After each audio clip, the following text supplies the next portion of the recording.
अच्छा जी। अच्छा, रेट का फॉर्मूला क्या होता है? रेट बेसिकली हमें बताता है कि एक यूनिट पे हम किस रेट से ओवरहेड चार्ज करेंगे, राइट? जी। For one unit how much the overheads we are going to charge. अब हम्म। यहाँ पे ओएल की या इस रेट की ना डिफरेंट टाइप्स हैं। एक जो रेट है इसको बोलते हैं डिपार्टमेंटल रेट, एक जो है इसको हम फैक्ट्री रेट बोलते हैं, ओके। ठीक है, और एक को हम सिंपली ओआर बोलते हैं, ठीक है। ओके। डिपार्टमेंटल रेट ऐसा रेट होता है जो हमें बताता है कि हमने अपने ओवरहेड्स को अगर चार्ज करना है डिपार्टमेंट्स को तो किस रेट से चार्ज करेंगे। और फैक्ट्री रेट जिसको हम यहाँ पे बोलते हैं कॉर्पोरेट वाइड रेट, क्या नाम देंगे? कॉर्पोरेट वाइड रेट, यानी कि ये वो रेट है जो ओवरऑल कंपनी में इस्तेमाल किया जाता है, वो रेट, एक ही रेट। डिपार्टमेंटल रेट होता है डिफरेंट डिपार्टमेंट्स का, यानी कि आपने एक डिपार्टमेंट को चार्ज करना है। For example like we are having two departments A and B, right? जी। ए के लिए रेट है $10 पर यूनिट का, और ए के लिए रेट हमने कैलकुलेट किया है $15 पर यूनिट का। यानी कि अगर हमने ओवरहेड्स ए को चार्ज करने तो इस रेट से करेंगे और बी को करेंगे तो इस रेट से करेंगे। ऐसा रेट जो हमारे पास डिफरेंट डिपार्टमेंट्स के लिए होता है उसको हम बोलते हैं डिपार्टमेंटल रेट्स। अब सवाल ये पैदा होता है कि ये ओआर को कैलकुलेट कैसे किया जाता है। इसके लिए हम फॉर्मूला इस्तेमाल क्या करते हैं? Budgeted divide by budgeted base, ठीक है। अब हमने एक रेट निकाला ए के लिए। फॉर एग्जांपल अगर ए के ओवरहेड्स थे $1000 के, $1000 के, और हमारे पास 100 आवर्स 100 यूनिट्स हैं, तो इसका मतलब है ए का रेट क्या निकलेगा? $10 का निकलेगा पर यूनिट का। अब फॉर एग्जांपल हमारे पास एक प्रोडक्ट है जिसका नाम है एक्स, और एक्स जो है वो दो डिपार्टमेंट से बन के गुजर के बन रही है। एक डिपार्टमेंट ए है और एक डिपार्टमेंट बी है। ये है product, this is the product. Product X is going through from two different departments A and the B. अब ए का रेट क्या है? $10 पर यूनिट का। अच्छा, फॉर एग्जांपल कि हमारा ये एक यूनिट यहाँ से गुजरा है, तो इस डिपार्टमेंट में हम कितने ओवरहेड चार्ज करेंगे? $10 का रेट है, एक यूनिट हम बना रहे हैं, तो कितना अमाउंट हम चार्ज करेंगे $10 की ए डिपार्टमेंट में। और बी का रेट क्या था? 15 इंटू 1 करेंगे तो कितना हो गया? $15। इसका मतलब है कि हम टोटल ओवरहेड्स जब हम प्रोडक्ट एक्स बनाएंगे, ए में ओवरहेड चार्ज करें 10 के, बी में चार्ज करें 15 के, टोटल मिला के 25। तो ऐसा रेट जो हमारे डिपार्टमेंट के सेपरेट डिपार्टमेंट के लिए यूज किया जाता है to charge the overheads, so that is rate, that is called as departmental rate. एक रेट होता है जिसको हम फैक्ट्री रेट बोलते हैं। फैक्ट्री रेट हमें ये बताता है कि यार आपने ओवरहेड्स को चार्ज करना है, तो रात दिन क्या आप लगातार डिपार्टमेंट का लगातार कैलकुलेट करें, तो ये भी तो हो सकता था कि हम ए के लिए अलग निकाला है, बी के लिए अलग निकाला, तो हम ये भी तो कर सकते थे कि यार ए और बी के इकट्ठा एक ही रेट निकाल लेते हैं। तो जब हम एक सिंगल रेट कैलकुलेट करते हैं for all departments whether it is A और B, so that is called as a factory rate. ठीक है, एक ही रेट होगा। अब इसके लिए फॉर्मूला क्या होगा? इसके लिए मैं आपको इस तरीके से समझा देता हूँ। लेट्स सपोज कि ए और बी जो है इसके हमने एलोकेट किए हुए ओवरहेड्स और अपोर्शन किए हुए ओवरहेड्स, इसके बनते हैं लेट्स सपोज $10,000 के, और इसके ओवरहेड्स हैं $18,000 के, right? I am taking a new example, I am not repeating the same one like 10 and 15. I'm just saying I have the overheads which are already been allocated, all the 3 stages have been gone. So we are just assuming that these are the overheads that we are left with after allocation, apportionment and reapportionment, right? Now I assume that I am going to take the work from the labor hours, right? Okay. And I am expecting to use 2,000 hours for the A labor hours, and I am expecting to use 6,000 hours for the B in total. So in A department there are 2,000 hours. In B department there are 6,000 hours. So now one thing is that I can calculate a departmental rate separately. If I calculate the department rate separately, so I will just divide 10,000 by the 2,000 hours. So I get a rate that is $5 per hour, right? Yes. And for this it is going to be $3 per hour. Got it?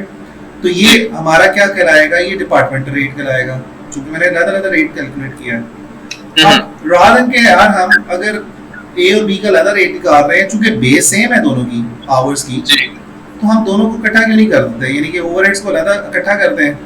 ये कितने बनते हैं? 18,000 बनते हैं, 28,000 बनते हैं, right? And 6 plus 2, 8,000 hours. So how much? What is the rate we will get? A single rate. So 28,000 divided by 8,000. How much you get?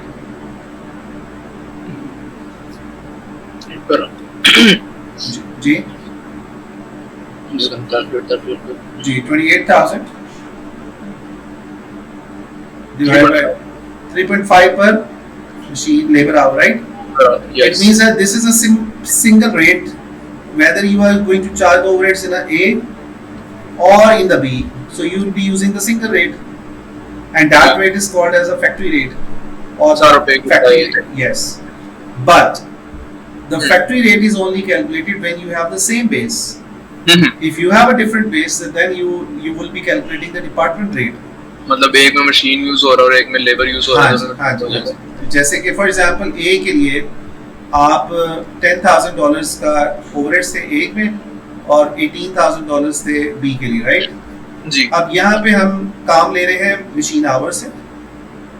For example ए में हम मशीन आवर्स यूज कर रहे हैं 2,000 घंटे और इसके अंदर 3,000 घंटे, और लेबर आवर्स भी हम यूज कर रहे हैं 3,000 घंटे और 4,000 घंटे, राइट? वैसे ही मैं अज्यूम कर रहा हूँ।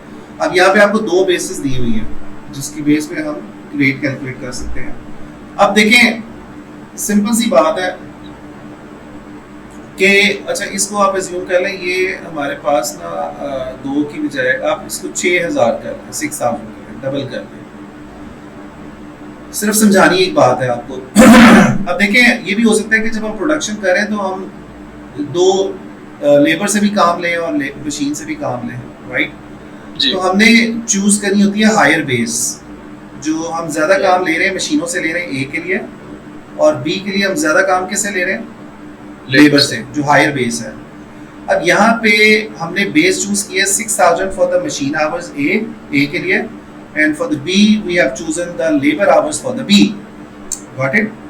Now we are not having the single base, so we will not be calculating a single departmental rate, but we will be calculating the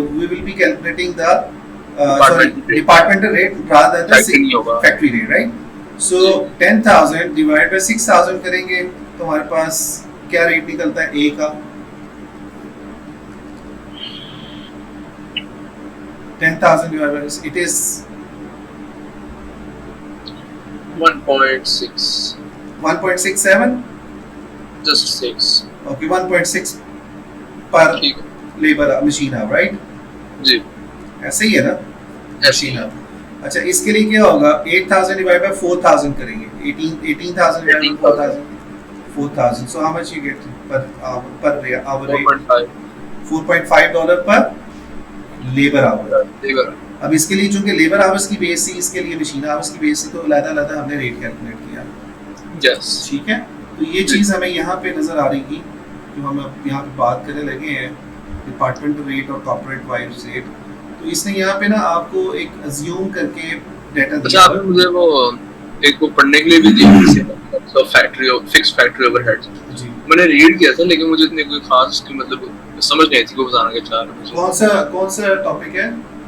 ऊपर कीजिएगा, आई थिंक यही पे था। ये हमने स्टार भी किया हुआ। वो कहते हैं significant conceptual challenge is understanding the need for apply the fixed overhead using an allocation base rather than simply to recognize 1/12 of the estimated total every month. वो फिक्स्ड ओवरहेड जो कि कलेक्टिवली लग रहे होते हैं और साल के हमारे फिक्स्ड होते हैं। यूजुअली फिक्स्ड ओवरहेड्स एक पीरियड के लिए फिक्स होते हैं ना, पीरियड कॉस्ट होती है। ठीक है ना, पीरियड कॉस्ट होती है। अब वो ये कह रहा है कि यार आप एक तो काम ये कर सकते हो कि आप जो है ना जो रिकमेंडेड होती है, जो जिसको हम सीख रहे हैं यहाँ पे, वो ये होता है कि फिक्स ओवरहेड को हम एक बेस के ऊपर एलोकेट कर रहे होते हैं। हम बेस चूज करते हैं, उसको एलोकेट करते हैं। ठीक है, या एक रेट हम कैलकुलेट करेंगे, उसकी बेस पे हम एलोकेट करेंगे। हम ये नहीं करेंगे कि हम टोटल ओवरहेड्स लेंगे, for example it is 12,000 a year and we divide it by 12 and we say that it is fair enough, like we will have every month we will be having 1,000 dollars, right? समझ आ रही बात की नहीं? जी वो generic तरीके का। हाँ, आपने इस तरीके से नहीं चलना। आपने देखना है कि ये फिक्स ओवरहेड्स किस वजह से हमारे लग रहे हैं, तो इसकी बेस क्या है, उसको एलोकेट करें। हाँ, आपको याद होगा, in other words we are looking for the cost driver basically। जी बिल्कुल, got the idea?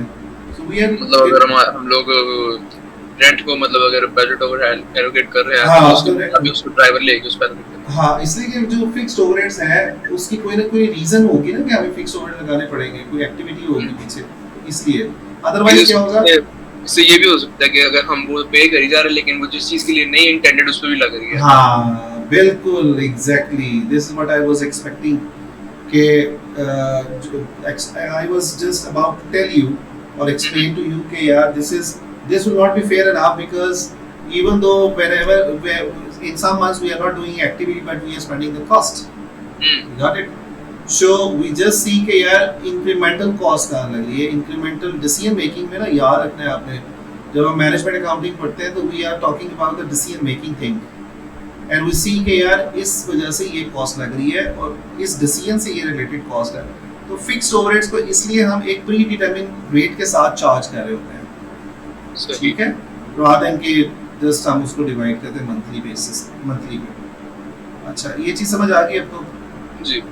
अब ये अगली बात आपको समझ आना शुरू हो जाएगी, ये भी पढ़ ली, अभी हमने पढ़ ली है। Like we have department A and the B, we have the 60,000 for the A, 40,000 for the B, total overheads are 100,000, and we have the allocation base जिसके ऊपर हम अपने overheads को डिवाइड कर रहे हैं। So we are in total for A and B, we are total having the base of 20,000. So we take the total overheads, we'll add together, we have $100,000 in total, divide by 20,000, so we get a rate that is $5 per labor hour, right? ठीक है, समझ आ गई? अब देखिए, अगर हमने for example अगर वो ये कहता है कि यार आपके ए डिपार्टमेंट में 5,000 घंटे इस्तेमाल हो रहे हैं, फॉर एग्जांपल मैं ये कहता हूँ कि यार ए डिपार्टमेंट है, आपने रेट तो निकाल लिया, अब कल को आप जितने भी लेबर आवर्स लगाओगे आप अपना ओवरहेड कैलकुलेट करोगे, ठीक है। assuming कि यार you have A and B, you are having 5 hours to make 1 unit for the A and 8 hours to make 1 unit for the B in the B department. What is the rate we have? $5 and we have $5, right? जी। अब यहाँ पे कितने overhead charge करोगे? $25 and यहाँ पे कितने charge करोगे? $40. So in total आपके ओवरहेड कितने चार्ज हो रहे हैं? 65। आप ये भी कर सकते हैं कि दोनों की चूंकि बेस सेम है, तो अगर हमारा एक यूनिट बना रहे हो आप, एक यूनिट में टोटल लेबर आवर्स कितने लग रहे हैं? 5 + 8 13। यस, 13 ही लग रहे हैं ना जी। अब ये जो 13 लग रहे हैं, सॉरी ये इसको मुझे थोड़ा सा 13 × 5 कर लेंगे तो आंसर वही नहीं आ जाएगा 65। यस, तो आप दोनों के देखेंगे यार कितने घंटे हम स्पेंड कर रहे हैं। गुड जी। अच्छा, अब डिपार्टमेंटल रेट अभी मैंने आपको ऊपर तो मैंने आपको बताया ये कॉर्पोरेट वाइड रेट है, ये this is a corporate wide rate, ठीक है, फैक्ट्री रेट और कॉर्पोरेट। यहाँ पे ना अच्छा एक बात और भी याद रखना कि मैं जो ये टर्म यूज कर रहा हूँ ना फैक्ट्री रेट, ये एक्चुअली हम यूज कर रहे होते हैं उस कॉन्टेक्स्ट में, ACCA के कॉन्टेक्स्ट में या CA के कॉन्टेक्स्ट में। यहाँ पे हम बात करें corporate wide rate, it has same meaning like the overall for the company overall we are using a single rate, that is a, we will not call this as a factory rate, you will not have this in the CMA dictionary by the way, ठीक है। So we'll be using this word of corporate wide rate, that is in other words factory rate, yeah, ठीक है, इसको जरा ध्यान रखना है। Sure. अच्छा, अब हम बात करने लगे हैं like when we have a separate base for each department, like we are taking the work from the in the A department we are taking the work from the labor hours, right? And in the B department we are taking the work from the machine hours. So these are the appropriate bases provided to you. So this is the labor hours and this is the machine hours. तो आप क्या करेंगे, आप अलग-अलग rate निकालेंगे department wise, ठीक है? तो ये सिंपल फॉर्मूला है, फॉर्मूला वही है, इसमें कोई भी चेंज नहीं है। Good, yes. अच्छा, अब हमने आपको याद होगा कि हमने थोड़ी सी बात मैंने आपको शुरू में स्टडी यूनिट 7 में बताई थी नॉर्मल कॉस्टिंग की और एक्सटेंडेड नॉर्मल कॉस्टिंग की, याद है कि नहीं? थोड़ी सी हमने बात जी याद है। नॉर्मल कॉस्टिंग जो बेसिकली फुल ऑन बजट होता है, हाँ जी, एक्ट नहीं होता उसमें जी। अब ये उसी की बात कर रहा है, ये टेबल को आपने एज इट इज याद रखना है। You can cram this, okay, just to answer the question if there is a theoretical question to be asked, right? ठीक, you can memorize for the direct labor. If you memorize for the direct labor, that is actual and budgeted. For the labor, it is going to be same thing, but for the overheads, you will have a different, right? Okay. हम actual costing में तो सब चीज actual पे ही होती है, इसके बारे में तो याद करने की भी जरूरत नहीं है। Actual means actual, like actual labour cost, actual material cost, actual overheads, that's it, nothing challenging और the difficult thing. And for the normal costing, actual will be normal costing, direct material, direct labor will be actual. Okay, normal costing मैंने क्या कहा था? It derives a single overhead absorption rate by looking at the entire year. That is a normal. हम normal पे assume करते हैं कि हम ना एक average पे maintain करेंगे, यानी कि हमारा जो पूरे साल में एक एक्चुअली जो ओवरहेड्स लग रहे हैं, एक्चुअल जो एक्टिविटी हो रही है, उस normal costing is similar as like actual, but little bit difference is that based on the actual activity you are calculating your overheads, ठीक है? समझ आ गई बात जी? तो यहाँ पे हम बजटेड का वर्ड यूज कर रहे हैं, लेकिन ये होता है एब्जॉर्ब्ड ओवरहेड्स। ये आपको याद होगा मैंने एब्जॉर्ब का एक फॉर्मूला बताया था, absorbed overheads, that is the next stage, after the allocation and apportionment and reapportionment. Absorbed refers to actual activity multiply by overhead rate, right? याद है कि नहीं? याद है। अच्छा, actual activity, it can be labor hours, it can be machine hours, it can be units, okay? Depends on what is the data provided. तो आपने simply ये याद रखना है, इसकी बात दोबारा बात कहीं ना कहीं आएगी तो हम कर लेंगे एक्सटेंडेड नॉर्मल कॉस्टिंग की, और इसको भी फिलहाल मैं तो रिकमेंड ये करता हूँ कि इसको रट्टा मारना पड़ता है आपको थोड़ा सा, ठीक है? इसको हम लॉजिकली अभी हम डिस्कस नहीं कर पाएंगे, इसलिए कि इसको बहुत डिटेल में चले जाना पड़ेगा। मेरा एक सवाल था जी, ऊपर करते हैं उसको डिपार्टमेंटल और उससे भी ऊपर,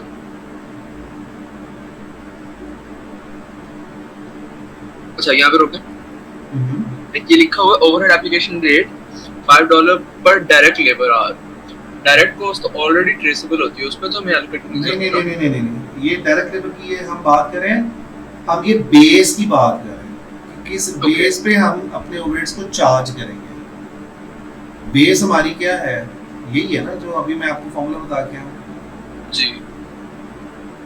देखो, रेट की बेस होती है ना जिससे हम डिवाइड कर रहे होते हैं, over we take the overheads in total and this is the base, that is the labor hours or machine hours, right? Yes. अब आपने एक रेट निकाला, that is $5 पर machine hour। अच्छा, तो किस बेस पे आपने रेट कैलकुलेट किया? भाई ये नीचे वाली बेस है जो ऊपर आपने देखी है, ये वो वाली नहीं है। लेबर एक्चुअल कॉस्ट को हम नहीं चार्ज कर रहे, हम तो देख रहे हैं कि ओवरहेड्स इसके ऊपर चार्ज होंगे, लेबर आवर्स के बेस पे। ठीक, नोट किया कि नहीं? जी समझ आ गया। अच्छा जी, अब हम थोड़ी सी आगे बात करते हैं अंडर एंड ओवर एब्जॉर्ब की। किसकी बात कर रहे हैं? Under and over absorb. अब ये जो बातें हैं ना, इसको भी फिलहाल थोड़ा सा छोड़ दें, इसको भी हम नहीं डिस्कस करेंगे। अब हम बात करने लगे हैं अंडर या ओवर एब्जॉर्ब की। अंडर या ओवर एब्जॉर्ब बेसिकली होता क्या है और ये क्यों आता है? देखिए अंडर ओवर के रीजंस ये हो सकते हैं कि आपकी budgeted activity is not similar as like actual activity. आप करना कुछ और चाहते हैं, बजट कुछ और है, एक्चुअल आप कुछ और करते हैं। जैसे कि मैंने 1000 यूनिट्स प्रोड्यूस करे थे लेकिन एक्चुअली मैंने सिर्फ 800 यूनिट्स प्रोड्यूस किए हैं। अब इसकी वजह से जब आपकी activity is not the same, कि जो आप सोच रहे हो और जो आप कर रहे हो उन दोनों में फर्क है एक्टिविटी में, तो इसकी वजह से आपके अंडर या ओवर एब्जॉर्ब्ड ओवरहेड्स कैलकुलेट होंगे। ये भी हो सकता है कि हमारे budgeted overheads are not same as like actual overheads, तो इस वजह से भी हमारे अंडर या ओवर राइज होंगे। ठीक है जी। आप सिंपली याद रखो कि जहां पे आपका बजट और एक्चुअल सेम नहीं होता, वो आपको उसकी वजह से जो डिफरेंस आता है, वो जो डिफरेंस है दैट इज अंडर या ओवर एब्जॉर्ब। इसकी एग्जांपल को समझाने के लिए मैं आपको एक रियल लाइफ एग्जांपल देता हूँ जो कि हमारी कंपनीज में इस्तेमाल होती है। देखिए आपने एक प्रीपेड आप अपना यूज कर रहे हैं पोस्टपेड कनेक्शन मोबाइल का, पोस्टपेड का मंथली बिलिंग वाला, राइट? जी। आपको आइडिया होगा मंथली बिलिंग होती है, एक प्रीपेड होता है एक पोस्टपेड होता है। आप यूफोन का पोस्टपेड कनेक्शन यूज कर रहे हो, राइट? यूजेज के बाद पे करना है। हाँ जी, यूजेज के बाद वाला। अब आप ये देखते हो कि यार मैंने 31 अप्रैल से लेके 30 अप्रैल तक मैंने कितनी कॉल्स की हैं। आप अपने कॉल लॉग में जाते हो और आपको पता चलता है यार मैंने ना इस महीने कॉल्स की है कोई 500 minutes. For example you have the company package, so you called around 500 minutes to a network, right? ठीक है। अभी आपके बिल हाथ में नहीं आया और इसके साथ साथ कंपनी ने आपको एक प्री एस्टिमेटेड रेट दे दिया, यूफोन वालों ने, कि आपको पर मिनट 2.5 रुपीस का रेट पड़ेगा। ओके। कितना? 2.5 रुपीस का एक मिनट पड़ेगा। 500 मिनट्स आपने कॉल की है for example. Your bill has not reached to you और it is not been received by the company, but what you do, you just look at कि यार मेरा bill, I am assuming there is no line rental, right? I'm just calculating what would be my bill to come up in the next month. Okay? Now मैं बैठ के estimate लगाता हूँ कि यार मुझे जो बिल आएगा ना 500 मिनट्स का, वो कितना आना चाहिए? 1250 रुपीज आना चाहिए। एग्री करते हैं इस चीज पे? yes. अब मुझे पता चलता है कि यार मेरा जो बिल आ गया ना 6 तारीख को, 6 मई को मेरे पास बिल आता है 1300। ठीक है, अब मेरे पास बिल आ गया 1400 का फॉर एग्जांपल। अब मुझे बताओ कि मेरा एक्टिविटी बेस करते हुए मुझे पता चल रहा है कि यार मेरा बिल होना तो ये चाहिए 1250 का, लेकिन आया है मेरे पास कितना? 1400 का। हम यही कह रहे हैं कि यार 500 के लिए ही बिल आया है, एक्चुअली जो आपकी हाथ में आया वो 1400 है, तो इसका मतलब है 150 रुपीस का आपको बिल जो है वो ज्यादा आया। अब इसको हम क्या बोलेंगे? इसको हम बोलेंगे under absorb,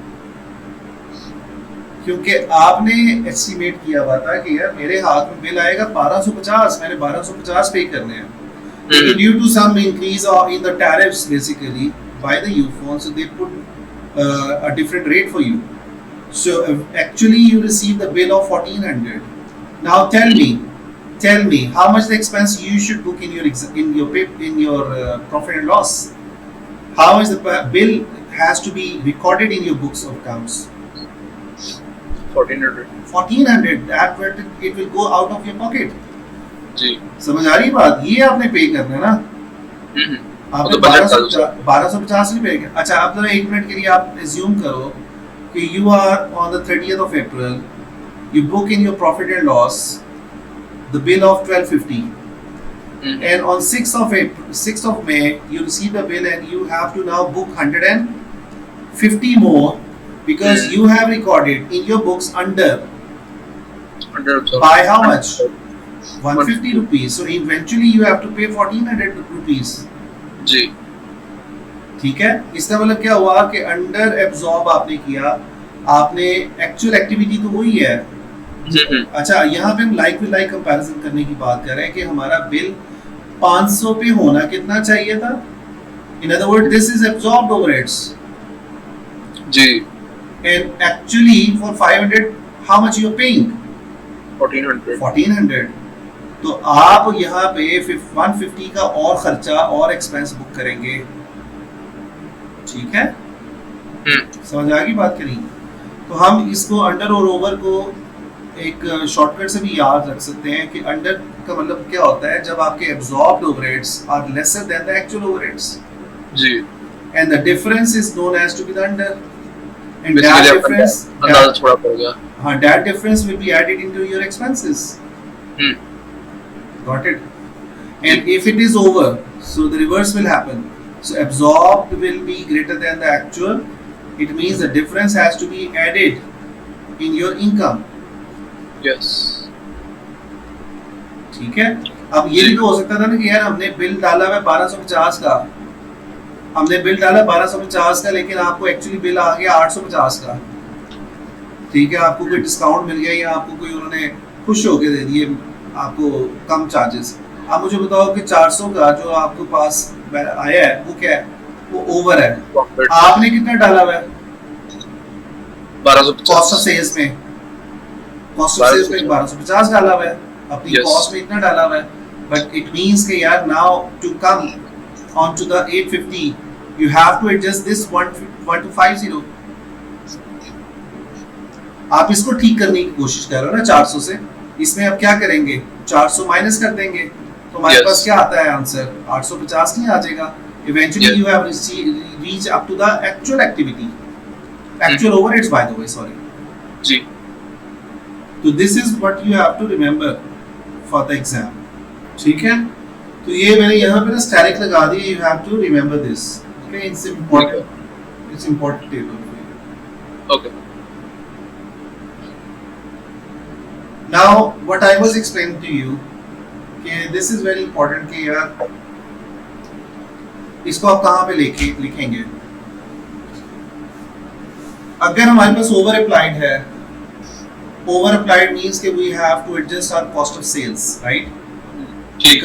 Because we have over recorded the expenses, so we have to eventually decrease our cost of sales.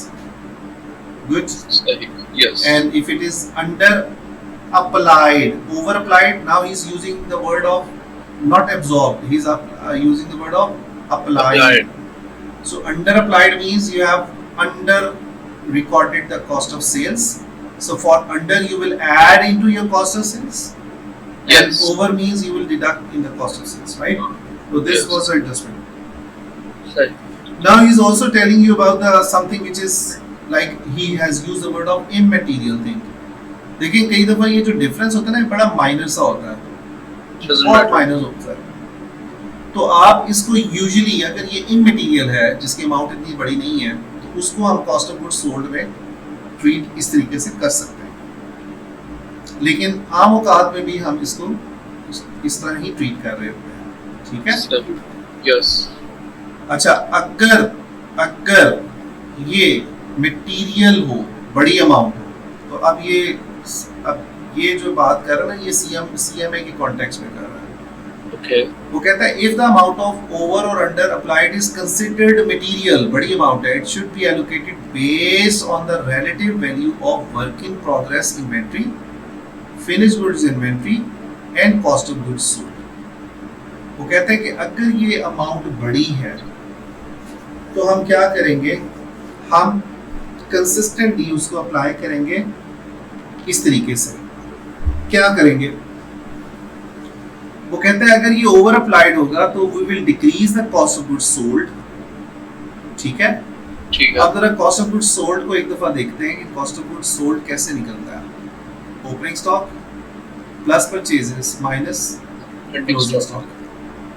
ठीक है, अच्छा, अब यहाँ पे तो मैंने ओपनिंग और क्लोजिंग स्टॉक सिर्फ एक ही तरह का लिया है, and that is I am assuming it is just the finished goods because the stock has three types, It can be finished goods, it can be WIP, work in progress, and it can be the raw material, right?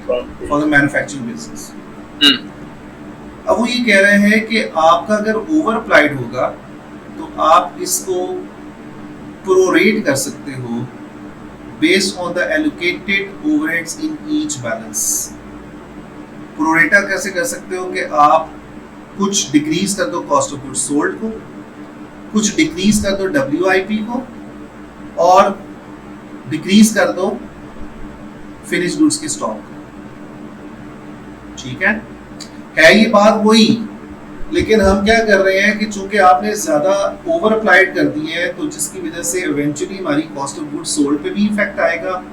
तो इसका मतलब है अगर cost of goods sold पे आ रहा है effect, तो हमारा स्टॉक कहीं ना कहीं इफेक्ट कर रहा है।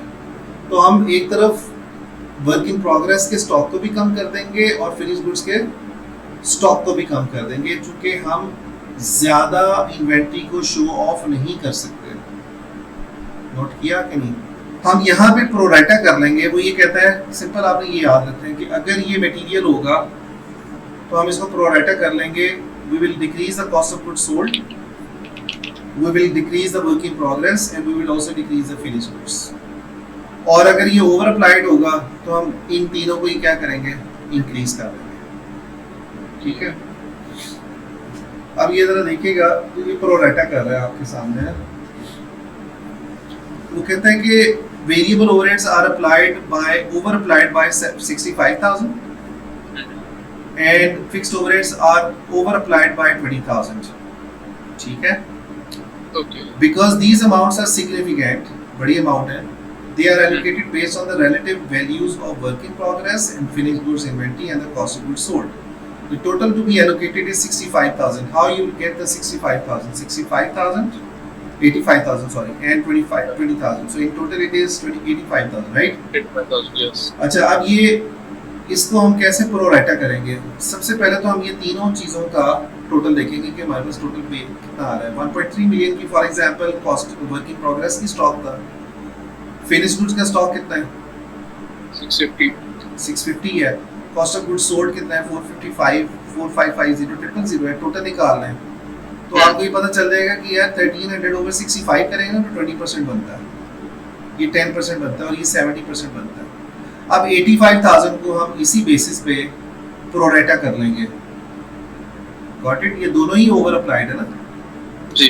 ठीक है, जब ओवर अप्लाइड होगा तो हम क्या करेंगे, 85,000 का 20% लेंगे तो कितना निकलता है? 17,000। ये निकलता है 8,500, ये निकलता है 5,900, 59,500। और यही अमाउंट हम क्या करेंगे, माइनस कर देंगे वर्क इन प्रोग्रेस से भी और फिनिश गुड्स से भी और कॉस्ट ऑफ गुड्स सोल्ड से भी। अगर ये इफेक्ट मटेरियल है, अगर इफेक्ट मटेरियल नहीं है तो then we will not do it, we will just simply take this in the cost of sales. सही, ठीक है ठीक। अच्छा, अब ये एलोकेटिंग सर्विस डिपार्टमेंट कॉस्ट की बात कर रहे हैं कि आप सर्विसेज की कॉस्ट को कैसे डिस्ट्रीब्यूट करते हैं। इसकी बात हमने पहले बात कर ली हुई है, लेकिन थोड़ा सा इसको हमें आगे देखना पड़ेगा कि आपको याद होगा एक चीज हमने बात की थी रीअपोर्शमेंट की, राइट? यस। तो मैं जरा इसको समझाने के लिए दोबारा से आपको ले जाता हूँ ओवरहेड एब्जॉर्प्शन कॉस्टिंग के स्टेप्स पे। ओके, क्या स्टेप थे हमने पढ़े? पहला स्टेप था एलोकेशन का, एलोकेशन, अपॉर्शनमेंट, रीअपॉर्शनमेंट, अब्सॉर्प्शन और last under over absorb. Reapportionment step number 3 था और चौथा स्टेप क्या था? एब्जॉर्प्शन।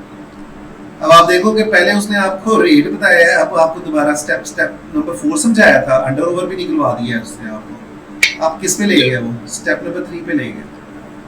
यस, ठीक है। अब रीअपोर्शमेंट को समझने के लिए हमारे पास दो मेथड्स हैं, एक कहलाता है डायरेक्ट मेथड और एक कहलाता है रेसिप्रोकल मेथड। ठीक है, डायरेक्ट मेथड है, रेसिप्रोकल मेथड। सबसे पहले तो हम डायरेक्ट मेथड को समझते हैं। डायरेक्ट मेथड से क्या मुराद है? देखिए, जब हम रीअपोर्शमेंट करते हैं तो हम सर्विसेज की कॉस्ट को सर्विसेज की कॉस्ट को प्रोडक्शन पे डिवाइड कर देते हैं, ऐसे ही है। यस। इस स्टेप को हम बोलते हैं रीअपोर्शमेंट। अब एक डायरेक्ट मेथड है, direct method is a simple method and it says कि service department cost are allocated directly to the production department without regard for services rendered by service department to the each other. Okay, for example कि हम कहते हैं कि हमारे पास 4 department है, ए है, B है, सी है और एम है। ये 2 सर्विस डिपार्टमेंट है, सी और एम। हम ये कहते हैं कि जब हम अपनी कॉस्ट को डिवाइड करेंगे ना, तो हम सिंपली सी को पूरा डिवाइड कर देंगे ए और बी के ऊपर, और एम को भी हम डिवाइड कर देंगे ए और बी के ऊपर, without giving any share of M to the C or C to the M। ये भी हो सकता है कि आपस में भी ये सर्विसेज एक्सचेंज कर रहे हो।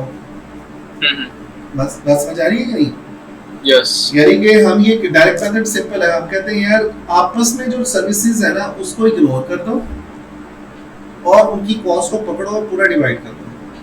अब इसको प्रोडक्शन में डिवाइड कर दो। अब ये हम नीचे एक एग्जांपल है, इससे समझते हैं कि कैसे कैलकुलेट होता है। अब वो कहते हैं company has the following service department cost and allocation base. आपको कॉस्ट दी हुई है और एलोकेशन बेस भी दी हुई है, ध्यान से समझ लें इसको। आपने इंफॉर्मेशन टेक्नोलॉजी की कॉस्ट है, आईटी की कॉस्ट है, ये सर्विसेज की कॉस्ट है जो कि $1,20,000 की, और कस्टोडियल सर्विसेज है दूसरी जो सर्विसेज हैं, that is custodial services and we have 40,000 in total. Now, the information technology has to be further divided on the basis of CPU cycles, and the custodial services has to be distributed based on floor space। ठीक है, समझ आ रही बात की नहीं? जी। अब हमारे पास ये तो सर्विसेज का डेटा उसने दिया है आपको, ये सर्विस डिपार्टमेंट की इंफॉर्मेशन दे रहा है। अब वो साथ ही बताता है नीचे करके आपको मिलिंग एंड फिनिशिंग का। ये 2 हमारे पास है प्रोडक्शन के डिपार्टमेंट। कौन से हैं? प्रोडक्शन के हैं। और प्रोडक्शन के जो डिपार्टमेंट्स हैं उनकी कॉस्ट 3 लाख दी हुई है डॉलर और 2 लाख दी हुई है। ओके, अब जो मिलिंग है that uses 60 million cycles, CPU cycles, and the finishing uses 36 million, right? So in total how much it is? 96,000. And floor space is 56,000 for the milling and 24,000 for the finishing। ठीक है, अब हमने 1,20,000 को divide करना है किसके ऊपर? Milling के ऊपर और फिनिशिंग के ऊपर। तो हम क्या करेंगे, जो 1,20,000 है इसकी सबसे पहले देखेंगे कि इसका प्रोपोर्शन कितना निकलता है आउट ऑफ द टोटल। 62.5% मिलेगा, 60/96 करेंगे, तो इसका मतलब है कि 120,000 का 62%, 62.5% चला जाएगा किसको? मिलिंग को। और फिनिशिंग को कितना जाएगा? 1,20,000 into 0.375, राइट? जी। कितनी अमाउंट जाएगी? निकाल लीजिएगा। मिलिंग को 75,000। हाँ जी, ये देखें। अब हम क्या करें, अब हम 120,000 को डिवाइड करेंगे किस रेशियो में? 62.5 एंड 37.5 में। तो 120 का 62.5% यही बनेगा 75,000 and 45,000। Agree? Yes. And for the other custodial services how much it is? 40,000 into 70%, you get 28,000, right? Yes. So 28,000 you will distribute to the milling, and 12,000 you. Now you can observe that this is now zero. Why? Because we have fully distributed 120,000. So we are not left with any service department, right? So eventually we have the share of milling and finishing. It's 403,000 and 256,000. So we are just left with the production cost centers cost. जी। ये direct method है, इसके अंदर कोई भी आपकी आपस में देखिए, आपस में कोई डिवीजन नहीं हो रही। अब देखिए ना, इन आईटी वाले कस्टोडियन सर्विसेज की भी तो सर्विसेज दे सकते हैं ना, लॉजिकल में बात करें जी और कस्टोडियन वाले आईटी वालों को भी दे सकते हैं। So direct method ignores the inter relationship between the service departments and it takes up the cost and just fully divide it into the onto the production cost centres. Got it जी? जी। कल इंशाल्लाह हम बात करेंगे step down method की, ये थोड़ा सा लेंथी वन है। रेसिप्रोकल मेथड हाँ जी। स्टेप डाउन मेथड में हम ये वाली बात करेंगे, इसमें आपस में एक्सचेंज ऑफ सर्विसेज चल रहा होता है जो इसको मुश्किल कर देता है। ओके, ये स्टेप डाउन रेसिप्रोकल डिफरेंट है। स्टेप डाउन मेथड में ना हम बार-बार रिपीट कर रहे होते हैं, डिवाइड कर रहे होते हैं, but don't worry, we will solve it with the help of equation. सही, ठीक है। ये बाकी चीजें जो है ये हमारे लिए इतनी इंपॉर्टेंट नहीं है। So once we cover this tomorrow, day after tomorrow, inshallah ta'ala. So probably we will complete. Tomorrow is or no? No, we don't have the class tomorrow. Inshallah, अब मैं आपकी ना कोशिश करूँगा कि सैटरडे को थोड़ी सी लंबी क्लास ले लूँ। ठीक। कमी वीक में, ये जो अभी इस वीक में सॉरी। तो अब ये है कि आपने सारा रिवाइज करना है जितना भी मैंने आपसे अगली क्लास में पूछना है। Sure. Good. अभी हम प्रैक्टिस करेंगे इंशाल्लाह। बस मैं थोड़ा सा वेट कर रहा हूँ कि ये स्टडी यूनिट 9 खत्म हो जाए, ये जो ये वाला पोर्शन है, ताकि मेरे सवाल करने का मजा भी आए। वरना फिर होगा ये कि हम एक स्टेप करेंगे, फिर वापस आएंगे, फिर आगे जाएंगे, फिर वापस आएंगे, तो हम एक ही रो में क्वेश्चंस कर लेंगे। आप एक काम करना, मैंने जो आपको पहले स्टडी यूनिट 7.1 करवाया है और 7.2 करवाया है, आप अपना जरा क्वेश्चन बैंक खोलो। ओके। उस इंडेक्स के देखो, वहाँ पे स्टडी यूनिट 7 लिखा हुआ है जी, कॉस्ट मैनेजमेंट कॉन्सेप्ट, पेज 197। उसको खोलो और सबसे ऊपर जाओगे, मैं आपको आइडिया देता हूँ। अच्छा, आपको कैसे पता चलेगा आई एम ऑन सब स्टडी यूनिट, सब यूनिट 1 और 2 और 3 व्हाटसोएवर? मेरे सामने सेम पेज पे।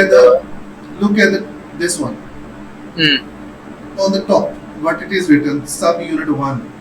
मैंने यही पढ़ा था। यही है ना जी। अच्छा, आपके ना ये सीरीज चेंज हो जाएगी। आप अगर देखोगे स्टडी यूनिट 1 खत्म होगा तो स्टडी यूनिट 2 शुरू हो जाएगा और 1 2 3 से शुरू हो जाएगा फिर। हां देखिए जरा एक दफा।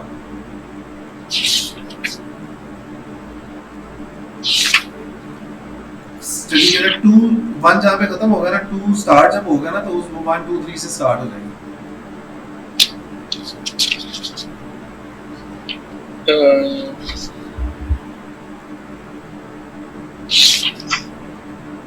ये देखें, अब आपको ये स्टडी यूनिट 2 कॉस्ट बिहेवियर का पता चल रहा है? ये जी, ये देखिए, ये सीरीज कहाँ से स्टार्ट हो गई है? 1 2 3 से स्टार्ट नहीं होगी। ये देख रहे हैं? यस। इसका मतलब है कि ये सिर्फ जो क्वेश्चंस है ना 1 से लेके ऑनवर्ड, ये सिर्फ स्टडी यूनिट 7.2 के हैं। ओके। इसी तरह 7.3 का जो क्वेश्चन स्टार्ट हो रहे होंगे वो भी 1 2 3 से स्टार्ट हो रहे होंगे। देखिएगा, कई बच्चों को ना समझ नहीं आती। नहीं, मुश्किल नहीं है, आसान है। आप जब प्रैक्टिस कर रहे होते ना, आपको ये पता चल जाता है कि यार मैं सब यूनिट 1 की प्रैक्टिस कर रहा हूँ, 2 की कर रहा हूँ, 3 की कर रहा हूँ, कहाँ की प्रैक्टिस। ये देखें, ये अभी मैं आपको बताता हूँ। स्टडी यूनिट 7.3 देखें, 7. ये सब यूनिट 3 पे है, इसी के अंदर है।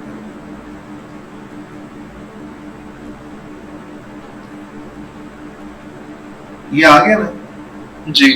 सब यूनिट 3, ये किसको डिस्कस कर रहा है? ये सब यूनिट 3 के क्वेश्चंस आंसर है। नहीं समझ आई? आ गई है। आ गई है या क्या ये जो हमने मतलब उधर पढ़ा है हमारे क्लाइंट की बुक के अंदर ही, उसी से रिलेवेंट क्वेश्चंस पूछे। हाँ, जो आप लाइन में पढ़ रहे हो ना, जिस स्टडी यूनिट को पढ़ रहे हो ना, ये उसके क्वेश्चंस है। ये जरा ब्लर्ड है, मेरी तरफ से ब्लर्ड आया है, ये मेरे पास क्लियर है ना? यस। अच्छा, अब इसके जैसे मैंने आपको मैसेज भी किया था, don't worry about the size of the book. we don't need to do all the questions of thousands. These are the questions, more than 5,000 questions we have. You got it? जी। We don't need to do all of these. We just need to do the different questions where the different testing has been done. It is the testing criteria is changing. Got it? जी आपने इस तरीके से इसको तैयार करना है कि अब आप क्या करेंगे, जो 2 स्टडी यूनिट मैंने करवा दिए हैं, मैंने कौन सा करवाया 7.1 भी हो गया हुआ, मैंने आपको, अब आप जरा असाइनमेंट लिख लें, मैंने आपको 7.1 भी करा दिया हुआ, 7.2 भी करवा दिया हुआ। मैंने आपको अभी जो स्टडी यूनिट जिसमें हम कर रहे हैं काम, वो कौन सा है, ग्लाइम की बुक पे, we are talking about the in 9.3 right now. So probably the 9.1, 9.2 is also being completed, right? Yes. No, sorry. 9.1 नहीं है, 9.1 वो है प्रोडक्शन और joint cost. 9.2 we started, right? जी ठीक है, तो अब आप क्या करोगे, जब आपने प्रैक्टिस करनी है तो 9.2 के स्टडी यूनिट पे जाओगे, 9 पे जाओगे, स्टडी यूनिट सब यूनिट 2 पे जाओगे और आपको यहाँ से क्वेश्चंस इस टॉपिक से रिलेटेड नजर आना शुरू हो जाएंगे। ओके, जो अभी हमने पढ़ लिया हुआ। ओके, अच्छा एक्सप्लेनेशन साथ दी हुई है, हम आंसर्स को रटा नहीं मार रहे, लेकिन होता ये है कि देखो हम कुछ चीजों को अंडरस्टैंड कर रहे होते हैं विद द आंसर अप्रोच। ठीक है, वो जो आंसर है ना वो हमें ये बताता है कि यार हमारा सोचने का अंदाज कई दफा उसको चैलेंज भी कर रहा होता है और हमें ये भी बता रहा होता है कि एडिशनल इंफॉर्मेशन भी प्रोवाइड कर रहा होता है कि यार ये देखो ना, इस तरीके से भी तुम सोच सकते हो क्वेश्चन के अंदर। ठीक है, आप जो क्वेश्चन को सॉल्व करें पहले तो खुद देखना है आपने कि यार इसका आंसर क्या बनता है, without looking at the answer, and then you will just skim through the answer quickly कि यार ये इसने क्या लिखा हुआ है। अब कई जगह पे आपको लगेगा यार बड़ी डिटेल्ड एक्सप्लेनेशन दी हुई है, मैं आपको वो बात बता रहा हूँ सिर्फ 1-2 सेकंड्स के अंदर आपको पूरी बात समझ आ जाएगी। जब आप पूरी थ्योरी पढ़ेंगे तो आपको वो 5-6 लाइनों में लिखा होगा। ठीक है, कई दफा ऐसा भी होगा। तो ये चीज है कि हम कई दफा आंसर्स को सामने रखते हुए पहले खुद कैलकुलेशन करते हैं, फिर हम आंसर देखते हैं कि यार ये हमारा आंसर क्यों इस तरह बना है, लॉजिकली हमने आंसर सोचना है इसके अंदर।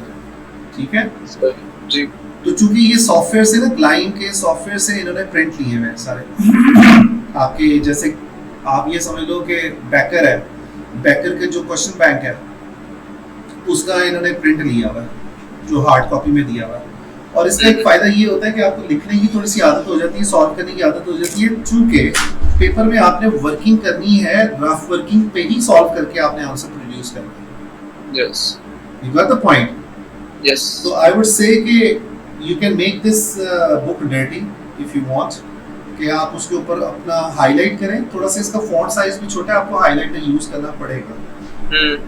हाईलाइटर यूज कर लेंगे तो आपको वो जरा जो टेक्स्ट है ना प्रोमिनेंट हो जाएगा कि यार उसमें क्या लिखा हुआ है। So keep the highlighter with you, either yellow one और द शार्प कलर, राइट, ताकि वो प्रोमिनेंट हो जाए जो टेक्स्ट है। इसको आपने 7.1 को 7.2 को ट्राई करना है खुद से, पहले खुद से ट्राई करना है। Just have a look at के यार how the question is being given to you. Okay? आपको कोई मुश्किल तो नहीं हुई ग्लाइम को समझने में अभी तक?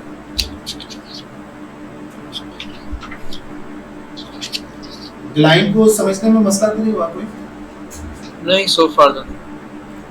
अच्छा, आपने मुझे लिंक भेजा था, let me try